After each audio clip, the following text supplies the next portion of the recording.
Hello. Hello, hello. How you feeling this morning? Voila. I'm good. Good, I'm good, good. good.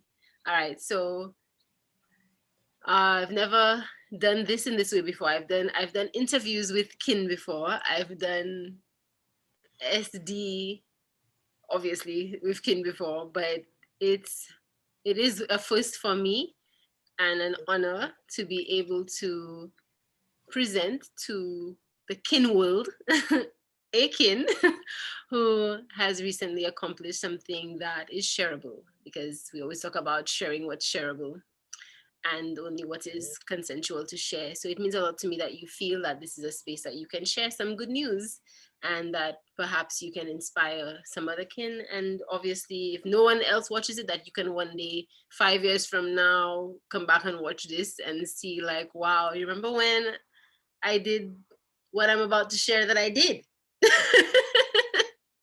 This is true. So let's breathe to enter this space. We just do one exhaling, inhaling, asking the body for permission to share what is truthfully shareable in this process. And then we'll just discuss some good news that you have. So we're going to exhale, inhale, and state an intention. What made you choose to meet me here today?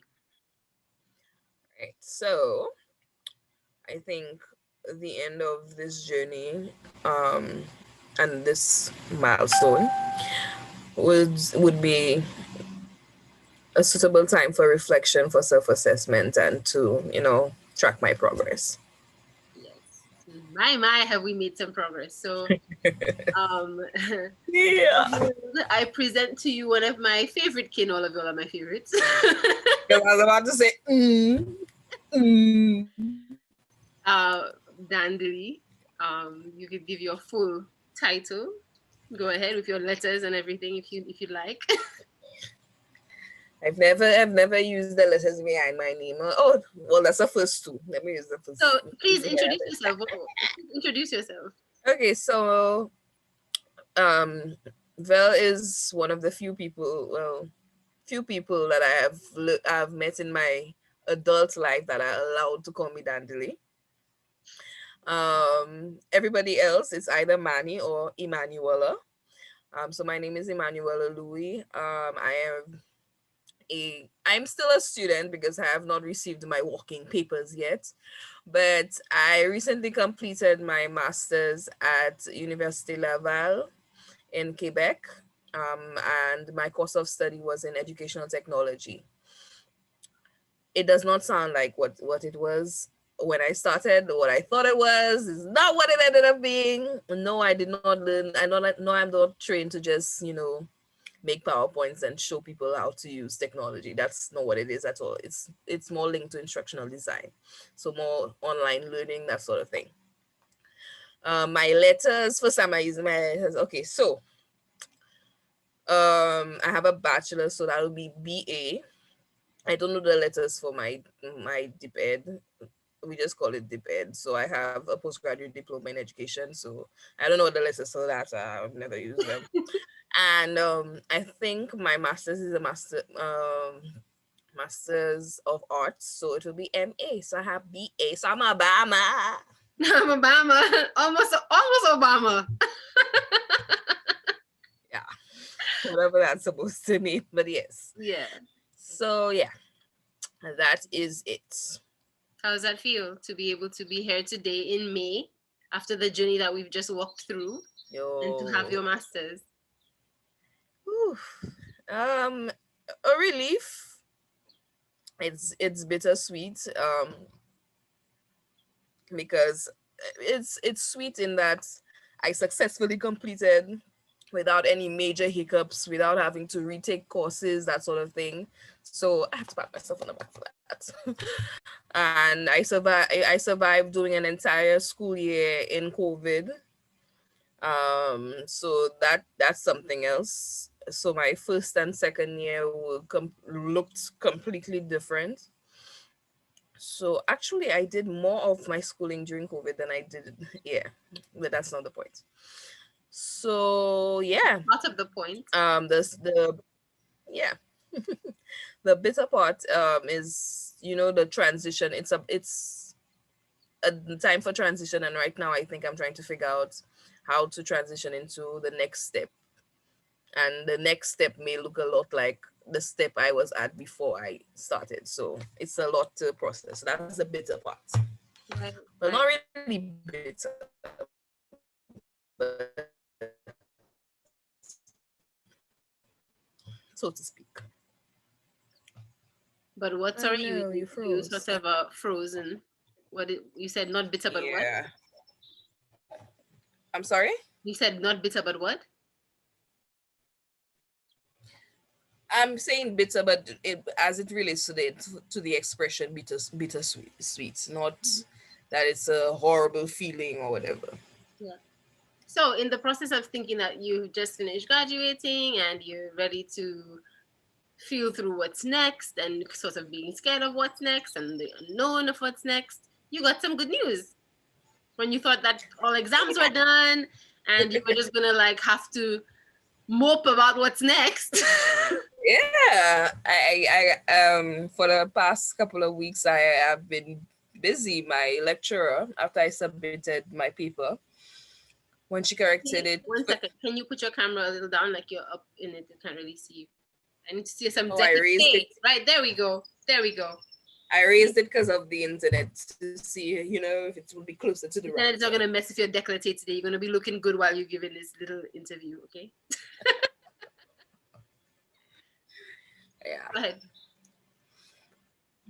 So I was saying, so after I submitted first week of May or so. My lecturer, she commented in quick time, and she was like, oh my god, like she was so surprised because she hadn't, honestly, I was not the greatest in terms of, I gave her updates as to, okay, I'm doing this, I'm doing that, but she didn't physically have the paper, so she didn't, after my first two chapters, she was not sure what was happening.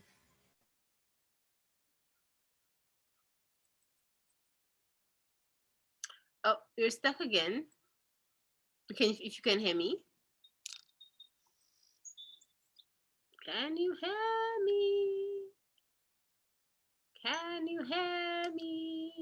So so the first time she actually saw my chapter and chapter first, I the things that I use, the process that I was taking.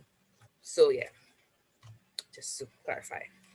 So yeah, so she was like, oh, I'm pleasantly surprised, and she was like, and then she adds the comment at the end. She's like, have you thought of publishing? I think this is worth publishing. And I'm like, I'm sorry, what? No, lady, I was just doing this because you all tell me I have to do that to get the masters, and I just wanted it to be done. So here's your paper. Yeah. So that thought hadn't crossed my mind. I just really wanted an A because for me. But then I got an A plus, and I'm like, "Yee, my first A plus." Yeah, so yeah, I was all giddy about that. But yeah, and then so she got on it. She was on it like that. Next day, she was the same after. She's like, okay, well, I know this person in France who has an online review. I'll contact that person. I'll translate. We'll translate this part. We'll do it in French, and then we'll send it to them, and then whatever. I'm like, oh. So I'm none the wiser. So I'm thinking this is going to be something, in the future, not in the next day Now, future. what's in the now? Happening now. You understand? In your present Right. moment. Yeah. So the next show, she's like, okay. So she submitted. I get an email seeing that she's submitted the thing to the gentleman, and I'm just like, oh, okay, this is happening, and this is happening quickly. So he sends it back with his comments. So they had to send it through. I had to go through about three. So it's peer reviewed. You can cite me. So it's peer reviewed. So what I've been doing is going through the different iterations as people make the comments, adjusting things, correcting things, clarifying. Um, and I think even that was an important lesson to me, because even when I thought my paper was finished, it wasn't really finished. And I'm sure that if somebody else reads it, that they will still see things and still be like, well, I think you could have said that you, but yeah, so it was a lesson to me about the iterative process, and that it's always a constant state constant state of, oh wow, the French Editing, word, working. that's an English word too, but I don't think it means amelioration is not the doesn't mean that, of improvement. Hmm. I I was love about to say that. So in the amélioration. beginning, when you were talking about the process of the paper, you got cut off a little bit. You said when you had sent her the chapters. Can you just kind of summarize what you were saying there? When you said you sent her the chapters and then and something happened. What exactly happened? You said Okay, I'm you not said sure you at what sent her the point it cut chapters off, so I would and just say, she wasn't sure what you were doing. oh, so I had sent her the first two chapters. I had sent her the first two chapters, because we had to submit that at we had deadlines for those. So I had sent her the first two chapters, but she had not seen previous versions of my last two chapters. So it was the first time she really saw it in its entirety was when I submitted. Right. That's why I was saying, if you're a grad student, don't do that. Send it before, send it before. But I think for No, me wait, it was you a sent it case. and look what happened. No, don't do that. Don't do that. Send it before so they know, so that you know, right? So they can correct and go through it, and you have more time. Okay. The reason, okay, let me explain too. The reason why, the reason I had to wait until I had to go down to the wire is because I was doing interviews with teachers in St. Lucia, and it was difficult. A lot, even though it was a small number that actually were willing to participate, it was difficult finding a time that worked for everybody. I opened myself up, like, okay, I'm free on afternoons, whatever, but getting everybody at the same time, it was, yeah, a bit of a process. So it actually delayed me. Right. Um, and I was waiting on a particular school that I never got through with. Well, if you read the paper, you know which school.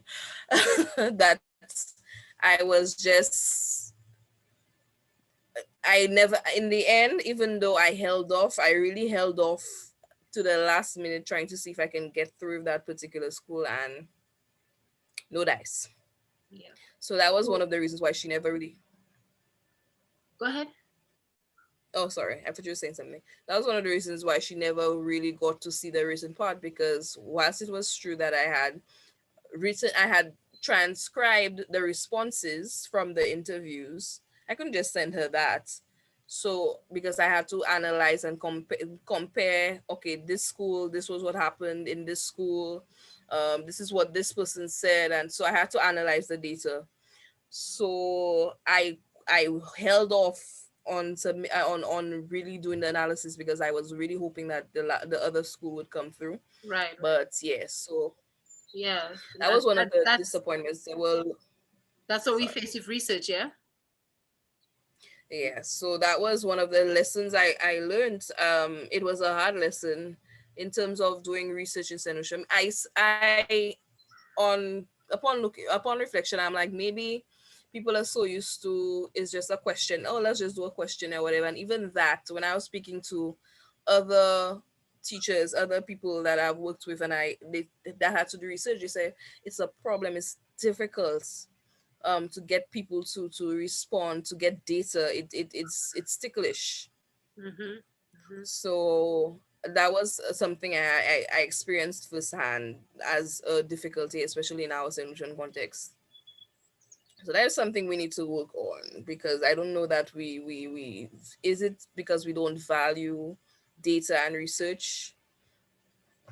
I don't know. I mean, asking questions and asking for the truth is something that is a difficult thing in our culture. I think in our context. So even with pro-safe research studies on sexual violence, I mean, I feel like it went really well because I guess we had our psychological training and we did a lot in our articles to talk about the confidentiality and the so we did a lot to massage and prepare the public to and we're very explicit about how it would be what the process would be like and stressing that it would be confidential. So I feel like we got a pretty good turnout, and even when we did the so we did like a We did one where we had people come to a safe space that was undisclosed to conduct interviews, but then we also did walking around the whole of Rosalie and Rodney Bay, door to door, doing questionnaires and sitting with people and explaining to them. There was a lot of explaining the significance of it and the impact that it would take and the triggers that it would cause them if they were to participate. Like, it was a lot of validating and explaining and educating before we were able to actually conduct the actual questionnaire aspect of the work. And that was for like we did a rape myths one, sexual violence myths research study. So absolutely, but it's a beautiful thing when you can actually get participants, get our people to talk about how things really are on the ground. So if you can tell us a little bit about specifically what the research paper was about, and maybe even read some of your favorite excerpts from it in French and English, Miss Quebec. Okay, so I think I will actually just read the abstract, because the abstract is really a summary of what the paper is about. Yeah. So I'll start in English. The onset of the COVID-19 pandemic forced many institutions to adapt and find alternative ways of carrying out their processes. Many schools employed the use of hybrid learning to cope with the restrictions brought about by the pandemic. This paper investigates the implementation of emergency response hybrid learning in District 3 in St. Lucia through the use of focus groups with teachers from 3 schools in the district and expert interviews. The participants shared the process undergone and challenges they faced during early implementation of hybrid learning, as well as perceived benefits and recommendations for continued improvement of the modality. Benefits range from flexibility for the student to improve teacher competence, and challenges faced included student apathy, lack of resources and training, and difficulty adapting to the new modality. Mm-hmm. So that is One more time before you the read it in French.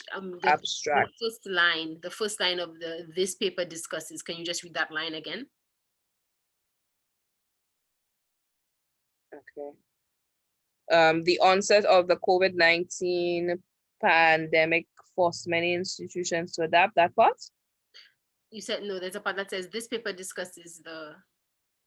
Okay, this paper. Okay, this paper investigates the implementation of emergency response hybrid learning in Educational District 3 in St. Lucia through the use of focus groups with teachers from 3 schools in the district and expert interviews. All right. Okay. All right. And then in. Oh,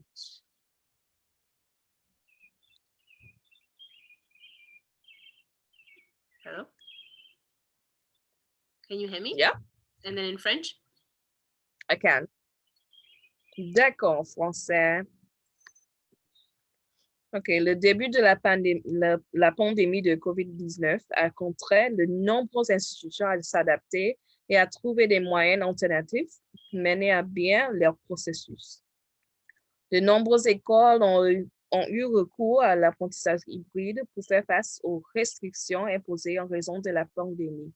Cet article étudie la mise en œuvre de l'apprentissage hybride en matière d'intervention d'urgence dans le district éducatif 3 de Sainte-Lucie, État insulaire situé dans la mer des Caraïbes. Par le biais de groupes de discussion avec des enseignants de 3 écoles du district et d'entretiens avec des experts, les participants ont partagé le processus suivi et les défis auxquels ils ont été confrontés au début de la mise en œuvre de l'apprentissage hybride, ainsi que les avantages perçus et les recommandations pour une amélioration continue de la modalité. Les avantages vont de la flexibilité pour l'étudiant à l'amélioration des compétences des enseignants. Les défis rencontrés sur l'apathie des étudiants, le manque de ressources et de formation et la difficulté à s'adapter à la nouvelle modalité.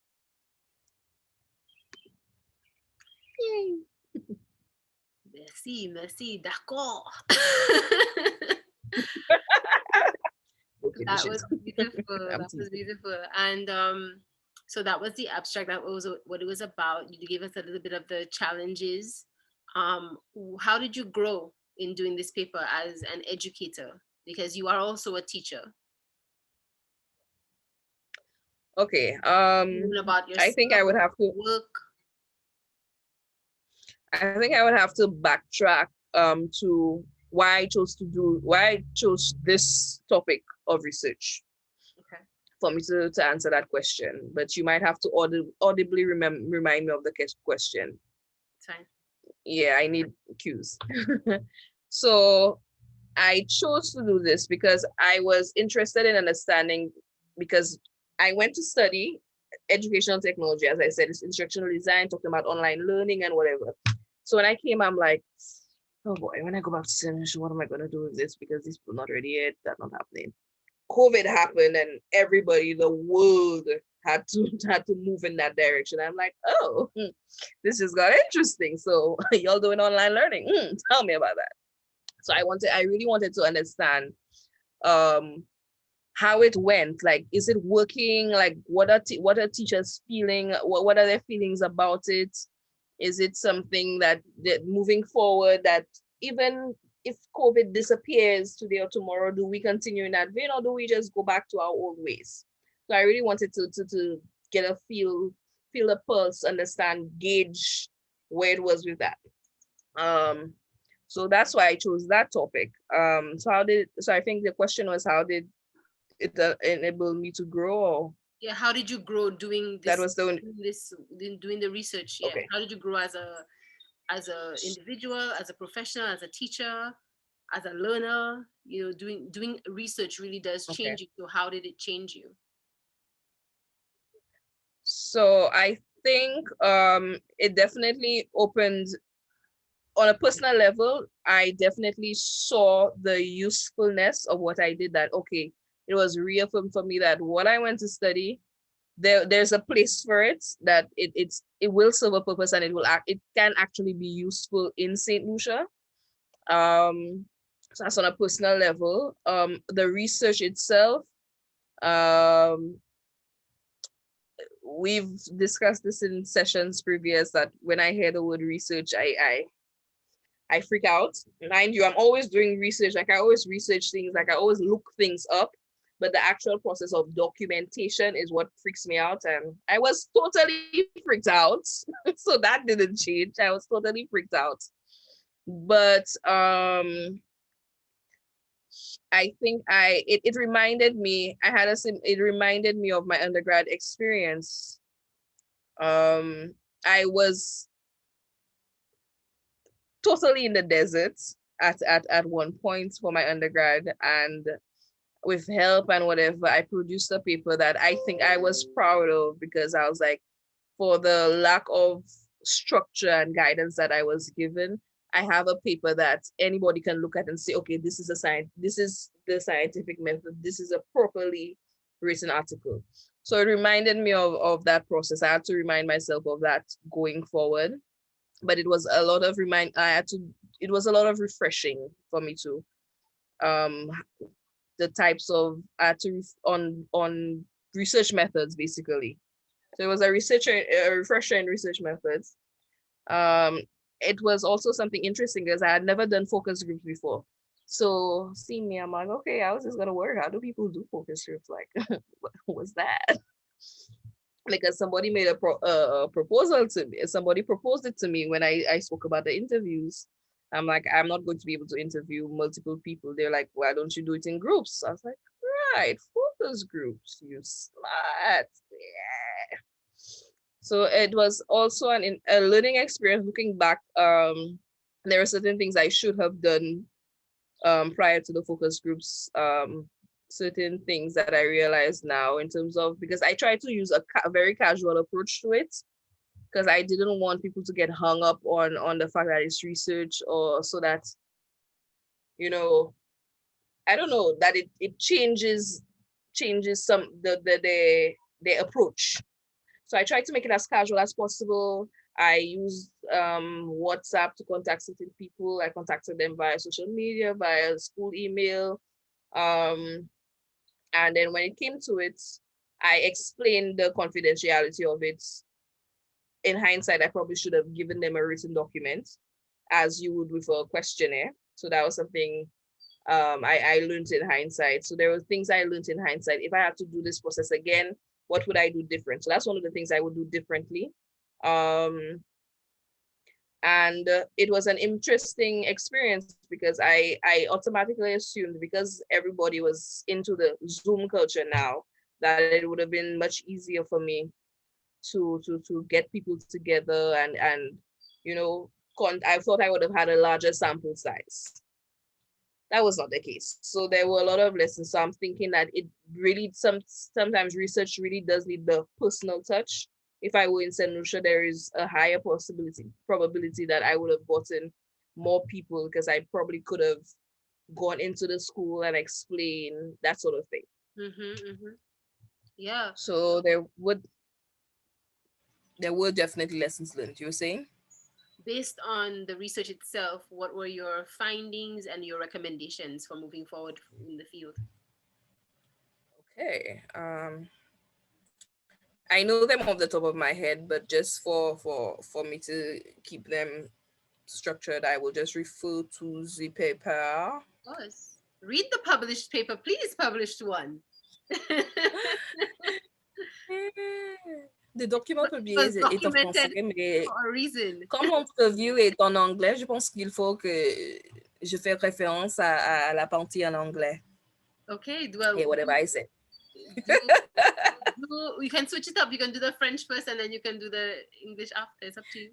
Yeah, nah, just going to refer to the English. So all right, so it was basically when it was condensed, it was a lot of teacher training was an issue and a lot of student apathy. You had a lot of students. I had a school with like extremes. One teacher was like, "This is the greatest thing ever. I don't know why we've done it before." And another teacher was like, "No, I cannot. The students are not coming, whatever." So I think that's another thing that's for future study. I definitely think we need to look at it from the students' perspective to try to understand what's going on with them.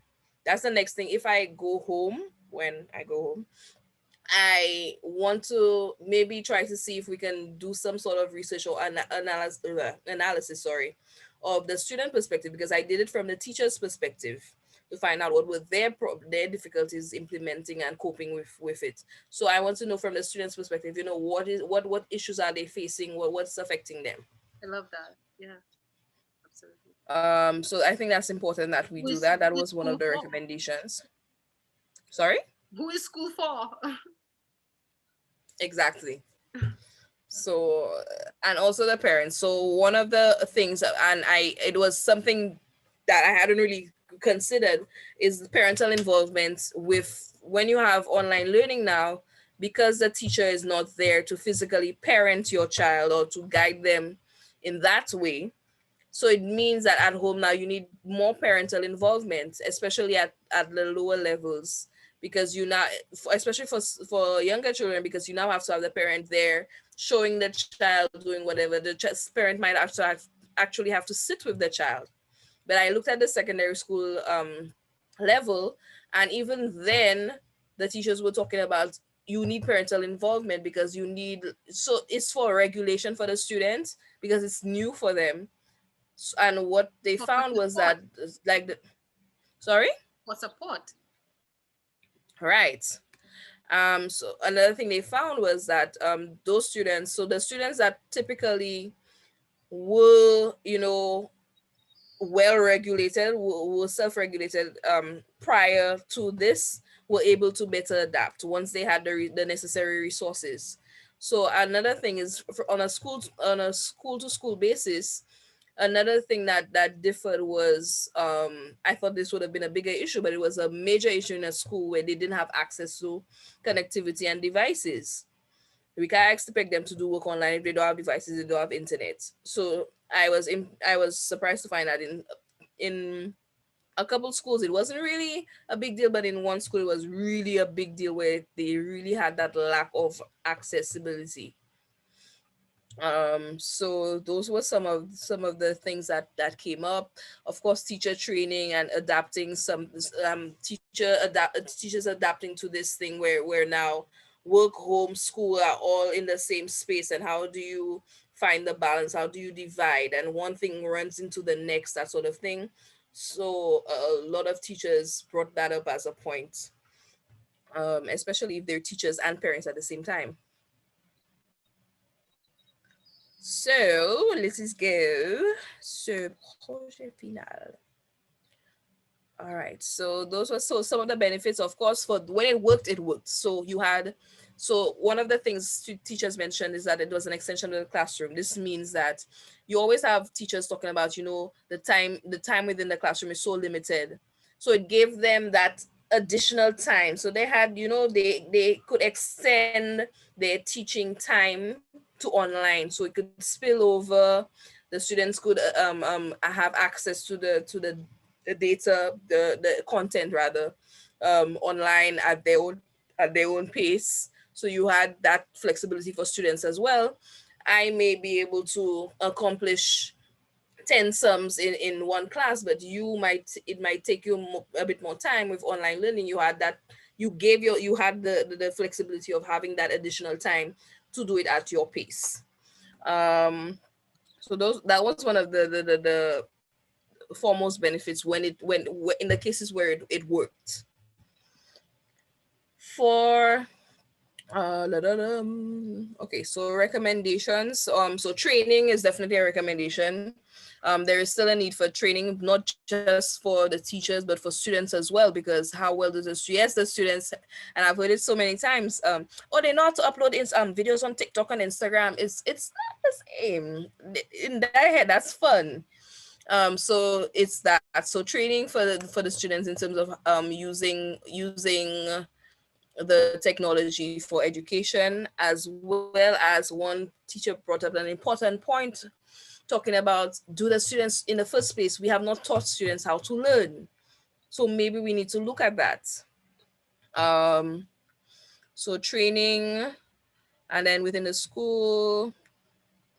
So okay, so another thing is the mentality shift, because you still have a lot of teachers that have resistance to online learning, or that technology thing. You hear things like that. And for the students, if it does, we have to recondition them, because if it does not look like Mrs. writing notes on the board or Mrs. calling notes for me to write, and we're in the classroom, it's not school. So a few students did not necessarily think that online schooling was to be taken seriously, like it was in real school, that real school. So that's something that needs to be tackled, that needs to be addressed. Absolutely. Definitely policy. Every group, they mention policy that supports online learning. There needs to be policy, there needs to be a framework, there needs to be guidance. That was something that came up from across the board. Yeah. Sorry. No, I just said, yeah, I agree. I can see that. So that was just a second.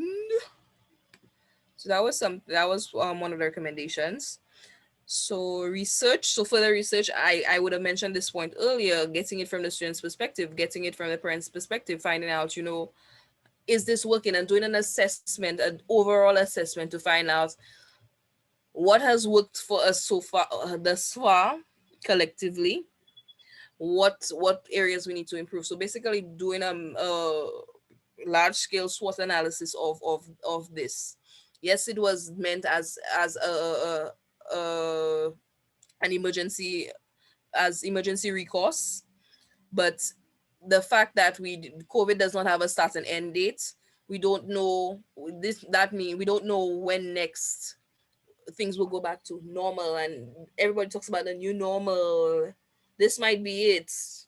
This is one of the changes we might have to live with. Hmm. Okay, connectivity and accessibility. So provision and maintenance of devices and accessibility. So community Wi-Fi, provision of devices for needy students. So that sort of thing, to make sure that everybody has an equal opportunity to learn. So yeah, so those were the major points. And another point for future research is, in general, um online learning, blended learning. So this approach where we have, well, blended, I looked at blended learning because it's a mix of in person and online.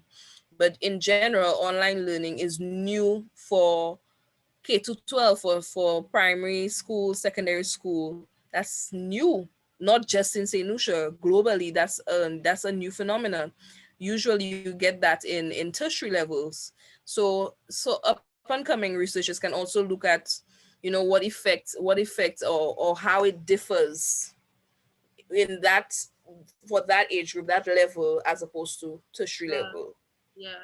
And the I love the integrative support of parents, teachers, and students working together in the learning process. Mm-hmm. It's always been very important to me in my work with Power of One and Positive Discipline and ProSafe, and realizing that we are, like when you have a PTA meeting, for example, yes, there must be some time for parents and teachers to talk, but there also must be time for students to be integrated in a space of parent, teachers, and students. And there needs to be that integration for the learning process and for us to reevaluate the way we all learn, the way teachers learn, and the way teachers need support, the way parents learn about about supporting their children, and the way parents learn about supporting teachers, and the way we do that together, and then the way our children learn, the way their learning style changes over time, and how as a community, parent, teacher, and student that can be supported. And then of course our teachers getting the resources that they need to do the work that they need to do effectively, and where can we do that, what kind of um, support and funding and NGO funding and community activism funding. Um, what can we do in that way to be able to pay attention to that? So thank you. That makes sense. But you just raised 2 points that have been circulating in my head for a hot minute. When you mentioned the thing about PTA meetings and student perspective, you just raised the point to me that generally at PTA meetings, students are absent, or if they're there, it's more because you come to bash and talk about the student. So, mommy, this is what your child doing. So you don't really get, it's not, there's not really a space for student input. And even as a teacher, I looked at it a lot, the way things are structured. I know for certain, I guess for other schools, I can use convent as an example, because I think I qualify to talk about it as a past student, that they give the students a certain level of free reign, a certain level of independence. They trust the students enough to be able to carry out certain activities. Whereas in certain other schools, I've noticed that we have this thing where we don't really trust the students to do. So the students, so we're planning an activity for school for the students, but the students don't really have input. So we planning what we think they want, not necessarily finding out what they want, or having them be an integral part of the process. Yeah, So that's absolutely. something, as you Absolutely. mentioned that. It's something that I work on very actively in my Power of One spaces with my work. So um yeah, I thank you so much for taking us through the actual some highlights of the paper and what the paper actually discusses, and congratulations on being published, and even on what I I will take your lead in what you want to share further, because it's yours, and Mm-hmm. we trust in what you are comfortable to share. But in the space of, I'm bringing us back to sessions that we had in way before this, where this was one of your dreams, like not being published, but going to school, being able to study in a place where you had the dual language because you have such a passion for French. And you thought that you were going to be giving up on that dream. You thought that you were too old. You thought that maybe you had missed the mark. You thought that you had too many family responsibilities. You were under so much other pressure at, at a time. And I remember Mm-hmm. specifically we had the session where we wrote down the fact that this was something you kind of wanted to do still, and that you were going to allow yourself to dream a little still, like you were the very cautious with it, and like, okay, like I guess you're right, I will let myself dream. And then you applied for the scholarship, and it came immediately. and Mm-hmm. and can you imagine, if you never applied for the scholarship, you wouldn't be putting St. Lucia on the map in this way, because you've made this the scholarship worth St. Lucia's while. Whoever, can you speak a little bit about where you got the scholarship from and I've never how? thought of it that way. Yeah. Can you speak a little bit about who the scholarship is from and how you like anything about that? Like, can you give some Background. Okay. even acknowledge background or acknowledgement to where the scholarship's coming from and the work that you had to do? Anything that you can share in that way. All right. So the scholarship is I'm in Canada. I'm in Quebec. So it is from I'm just looking up. I We call them by the initial so much that I forget what it actually stands for. Oh wait, I know this. I knew that. I You got knew it. I knew it. ambassador. Come on, Okay, without having to look.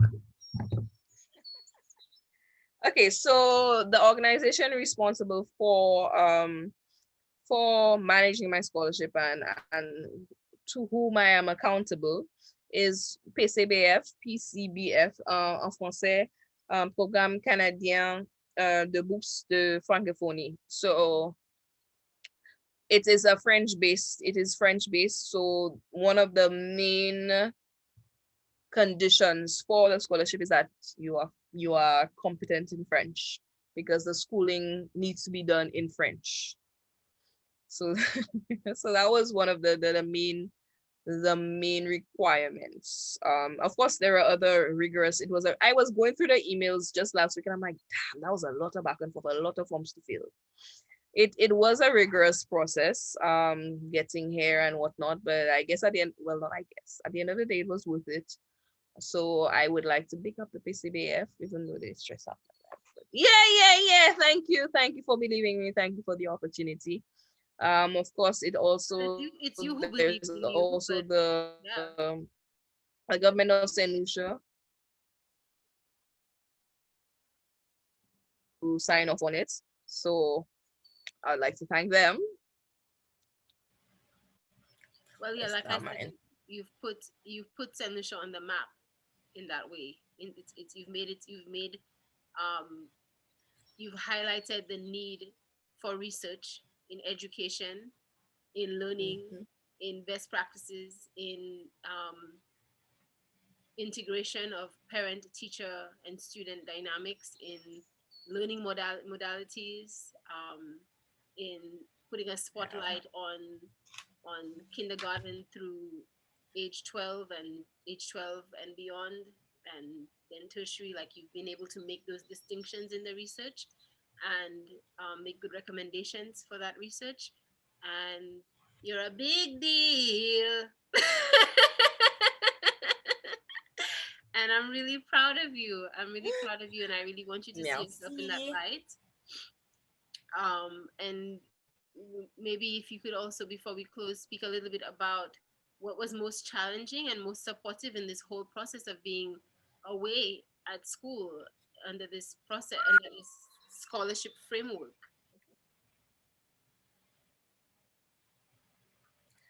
Okay, where do we begin? It was a challenge from the jump, from start to finish. It was a challenge. Every semester brought a new challenge. The first semester was getting used to the accent. I thought I knew French. I thought I could speak French. I went here and people started speaking to me, and I'm like, like I would catch a word here and there. I'm like, what are they saying? So it's because they have a unique accent and the intonation and stuff is different. So it was something that I had to get used to. I can liken it. I always have to liken it to English. So yes, all of us speak English, but for example, sometimes if a Scottish person speaks to you, well, let me take it closer home. I love my Bajan people. So it was a similar experience when I went to Barbados. When Bajans started speaking at first, I knew they were speaking English, but it was like, I'm sorry, what? What are you saying? So it was that experience, but in French. So the first semester was that, dealing with that. I'm in group work, we're having group work, and I'm just, I'm way behind everybody because still trying to understand what everybody's saying. It was a process. So that got a little better. Even now, sometimes they speak to me, I have to be like, okay, you need to slow down. Okay. Répète, s'il te plaît. Slower. Yes. Okay. So there's that. Then last year was super challenging. My mom fell sick during the summer, and I when it got to fever pitch, I decided I needed to go home. So I went home, and she passed away whilst I was at home. That was difficult because I didn't actually get to see her because I was in quarantine. It was a whole long process to go home, and I didn't get to see her. So that was still painful. That was painful. It's still painful now. Um, and I had to deal with that. The day after my mother's funeral, I had a presentation to do. I was up after the funeral trying to prepare for the presentation, and I had a presentation to do. I had assignments that would due. I had to still continue with the schooling process, even though I was in St. Lucia, even though I was under duress, I was mourning. I still had to continue. So I came back in January. Um, Quarantine. So it was a bit of shifting around because I had to quarantine and I had to move. So I was still unsettled. And then I had my internship, and that was a new rhythm that I had to follow. So it was again another adjustment because I was not used to. I have a very erratic sleep pattern, and I had to be up at certain hours, and I had to produce work at certain hours. So it was a process. And with the paper, there came a point where I think for most of the paper, I was not sure. I really was not sure what was expected. And so I remember one particular point where I just stopped looking at the paper because of an interaction I had with my supervisor, and she was like, she made a comment. I don't know if she, I don't think she meant any ill will by making the comment, but she made the comment, well, this isn't at all what we were asking for when you were supposed to do the paper. And I'm like, what? And I just got demotivated. I felt defeated, and I'm like, so why did you? But she's like, I didn't want to discourage you, but this isn't really what we were asking for. I was just like, what the hell? So I just I just dropped it. Like I could not look at it. I wouldn't touch it. I wouldn't. After I did so that was after I did some of the interviews and whatnot. I just wouldn't touch it. I couldn't go back to it because I was like, so what do I do now? What the hell am I supposed to do now? Because you just told me that this isn't really what you were expecting. This isn't what is typical. So afterwards, this is how I managed to talk myself. I flipped it. I'm like, okay, well, this isn't what you expected, but it's what you're gonna get, and it's gonna be good, and you won't like it. So yeah, so I'm like, maybe the difference will be the fact that it is different from what everybody else was doing, because I don't think anybody else went and did like scientific method, like scientific paper. So I'm like, maybe that will be what makes it stand out. And she liked it at the end, so I guess The all's program, well that you ends well. influenced the program. So not only has the program educated and changed you, but you have shifted the perspective of the educators of the program. That's the power of our students. That's why we must engage our students, because you in context are the student, they are the teachers, and they're telling you that's not what the program is asking of you. And you're like, but this is what the program needs. The program needs more of this. So that's very powerful. How we change the field of study that we are in, and how the field of study that we are in changes us. And you've definitely done that. And I'm so proud of you for that. I also want to point out that you didn't say in your challenges um, was that not only was the language and the dialect and accent aspect difficult for you, but even the coursework, because you didn't, when you entered the first few weeks and months, the first 3 months, when we would be in session, you just felt totally fish out of water. You're like, this is not what I thought I came to study. I do not understand anything. I'm sitting in the classes and I do not understand anything. And you were really, really, really going through it. And we worked so diligently Mhm. to support that process for you. So also, I want you to speak a little bit about what were significant parts of the support that you had, support that you realize you need, support that students will you recommend that students need. But however you want to take that question, but speak a little bit about support that you had during this difficult process, because you did really have a very difficult time. It was extremely difficult. First of all, it's always wonderful to have a therapist on hand, an on-call therapist. Retainer, beat up the therapist in this case. That This you is the dialogue. sorry. No, And I think I refer to you as my therapist because I don't know how to explain it otherwise to I mean it is the therapy. average person. Yeah. So it was wonderful to have that. I don't know, especially I will say not just this 2 years, but the last 5 years, I don't know that I would have been able to do it without you, Mercy. Um, Having that sort of support was integral, it was necessary. Um, because really there were times when my mental health was extremely poor. It was deteriorating so much so that I couldn't even bring myself. There were sessions that I missed because I just couldn't. Right. And but it's I knew that, this is where you work out these things. This is where you get to process what you're going through, instead of just sometimes you need to sit in it sometimes, but you can't stay there all the time Yep. to shift. So yeah. I have my friend here, Stephanie. She's a Saint Lucian. It was divinely orchestrated, I say, because she was supposed to have gone the year before me. There was a whole mix up, and she was supposed to have been here from a year before me, but somehow we ended up starting together.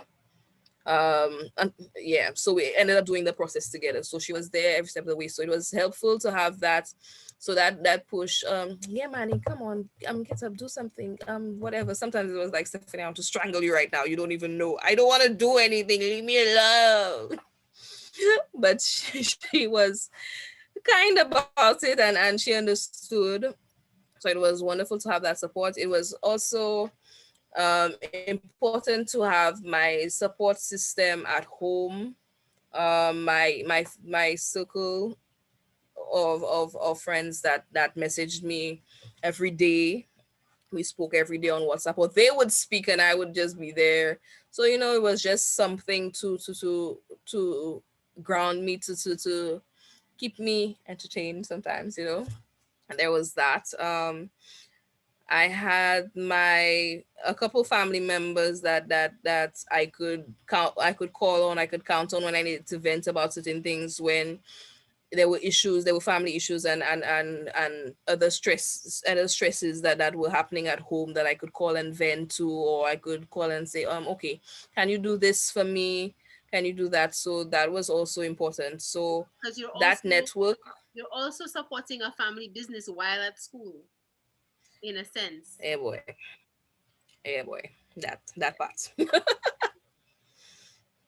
So yeah, so that was definitely necessary. I think I needed as much support as I could have gotten, and I did get the support. I cannot say that I was not supported. I was not supported by the people initially that I thought I would have been supported by, but I was supported nonetheless. Yeah.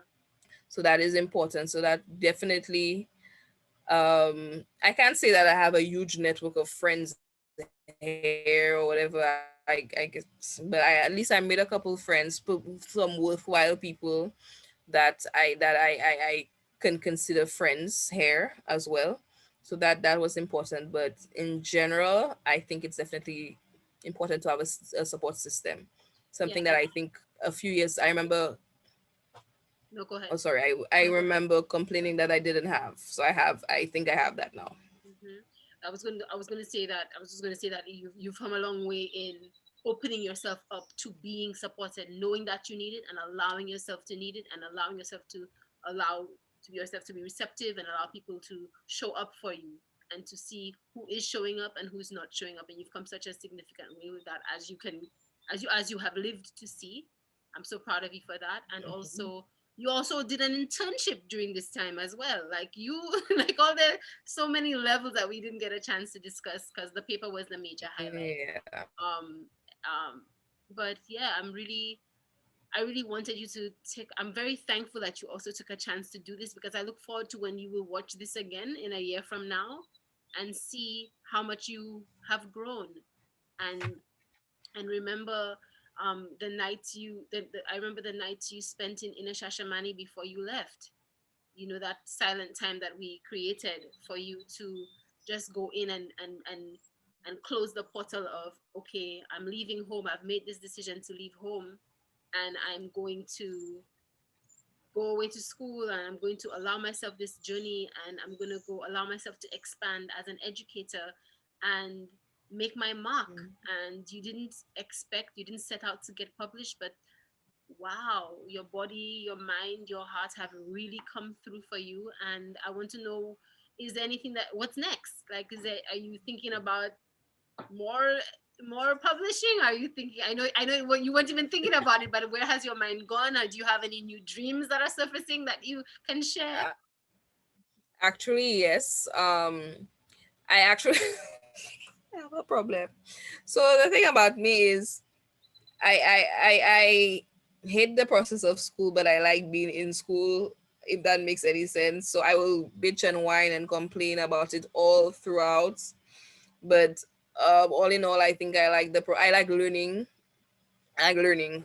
So I was actually looking at what other program can I do, whatever. I actually had a program lined up for this summer, but I tired, so I'm not doing. I will do that at some other point, and I actually started to seriously consider further research, and when I go home to see if we can actually do this, like the student perspective, if we can actually look into doing that. And if one of the proposals that came out of this study was to do have a large scale, um what did we call it, we call it, there was a word that I used for it, but a large scale session with teachers, because remember I did it on a very small scale to really get a feel for it. So I think I gave an idea of what is happening in my district, but to find out what is going on island wide. So I think that's something I would love to be part of. um I also, in terms of moving forward, I would also like to actually use the people degree. When I use the people, I it's just something I do. And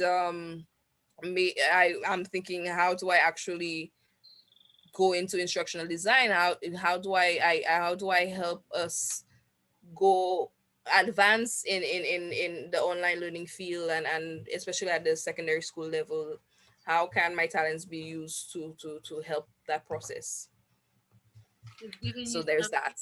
new fiery purpose, and I am so excited to find out who you are in that tangent of self and who you are becoming.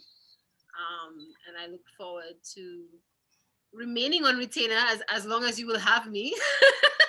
but either way, but either way, I I have this thing that I say: if I was any proud, if I was any more proud, I would be conceited. Well, thank you. That's the mirroring. So I see you, and I'm thankful for you, and it's an honor. It's an honor to be that my passion and my service and my work would have would have supported this amount of educational investment in our country, in our education system, in designing our education improvements. And I just look forward to seeing you bloom and become and unfold. And like I said, we're talking about something very small here today. There's so many things that you're doing. This is just one surprise thing that just kind of happened to you. That you happened, and that you happened to yourself, and that you happened to life. And I look forward to how you will transform our education system, and to use one of your favorite words, adventure.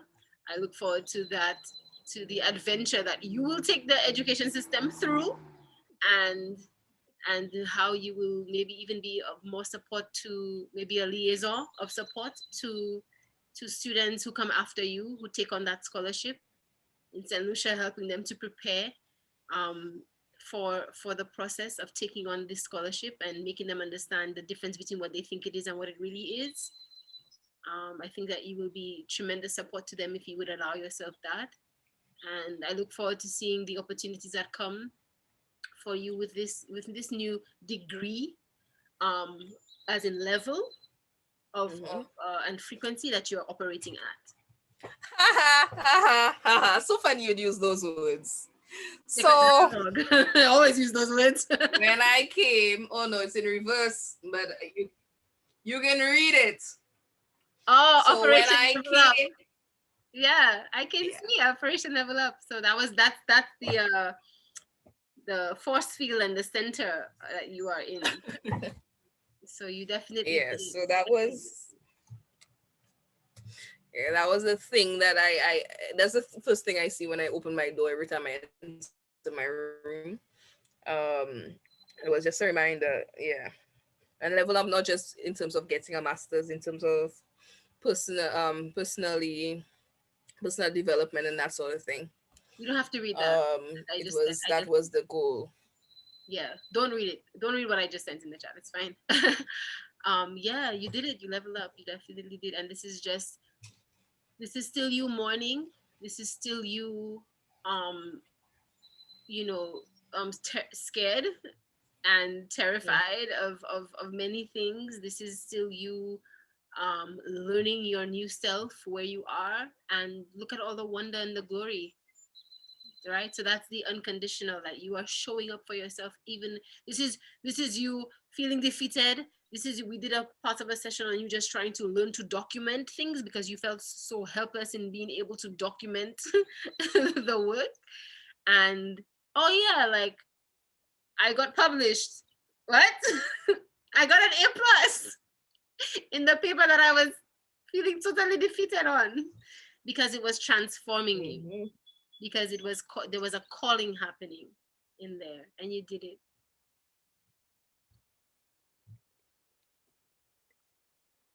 Is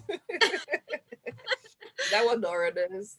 That's what she does, right? Oh We yeah, did it. We did excellent. it. Okay, well, before we end, highlights of choosing to do this. Why were you happy that you did this? Were you happy that you did this, and why? The interview. Yeah, Oh man, we froze. yes, the interview. Oh, we froze. Okay. Um, I think two things. Going through with you orally, it made me realize, okay, it was not just a paper, it was beyond a paper for me in terms of my reason for doing it. Yes, I did it because the people tell me I have to do a paper, but there was actually an internal passion. There was a personal motivation. There was personal motivation behind it. There was an internal something that was stood by it. And then it's not just words on paper. It's not just words on paper. I can I can rattle on about it because I connected with it. So yes, I went to the thing to look at the points or whatever, but I could rattle on about it because yeah, I genuinely connected with it. It was actually an enjoyable, the collection of the data, the interviews and the focus groups. Oh my god, I had fun. And I told them that in the thing. I was like, I didn't think I would be having so much fun. Like I enjoyed this. So they didn't really get like, what you mean, like what you mean, so you didn't think we would be fun. I'm like, no, no, no, no, no. It's work, it's research, you know. So I didn't really think, oh, it's gonna be fun, but I enjoyed it. So yeah, and Vel, because you have background, so hearing me talk about I enjoyed research. You know, that's the thing. My have we come a long way. It's a it's a Indeed. full moon today, and so it's a good harvest. The full moon, to see what you've harvested. Yeah, yeah. Yes, so I So have some intentions and shit to set tonight. to experience yourself. And I would always say to you, when you were going through the hardest parts of this, I would always say to you, you're not there for school, because you were going through so many other things, um, Mhm. so much stuff that you were navigating. I would always remind you that you're there to experience you. You're there to experience all that you are. Not You're not there for the people or the scholarship, or you're there for Dandeli.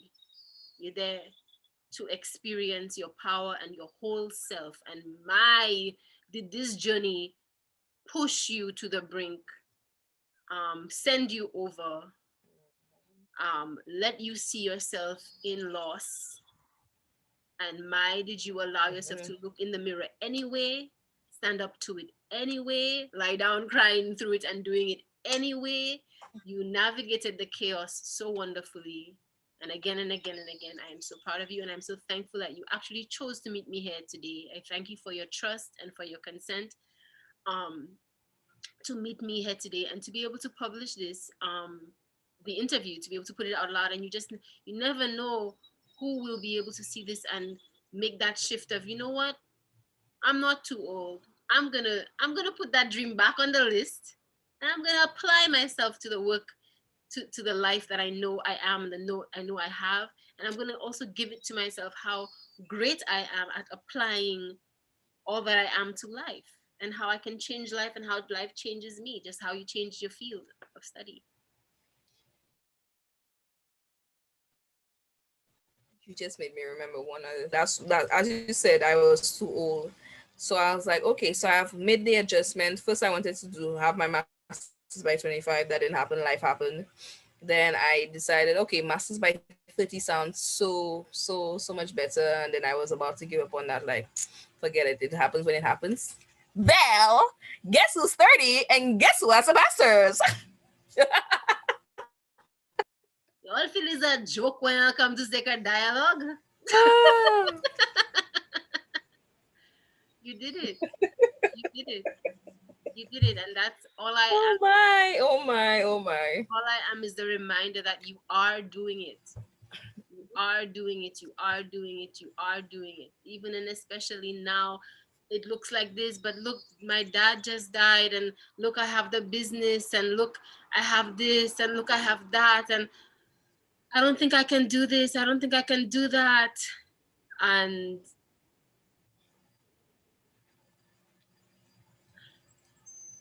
you did it. It's done. Yeah. So,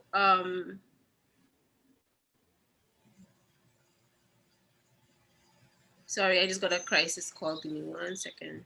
Okay. I, Okay. I handled it. Okay. Yeah, so I'm actually gonna have to go soon. All right. So, Thank you for having me. Thank you for supporting me. Thank you for allowing me to invade your space. And for sharing yourself for so long with me. you're welcome. Mercy. You're welcome. All right, my love. We will talk in time. Advice. Yes, ma'am. Bye.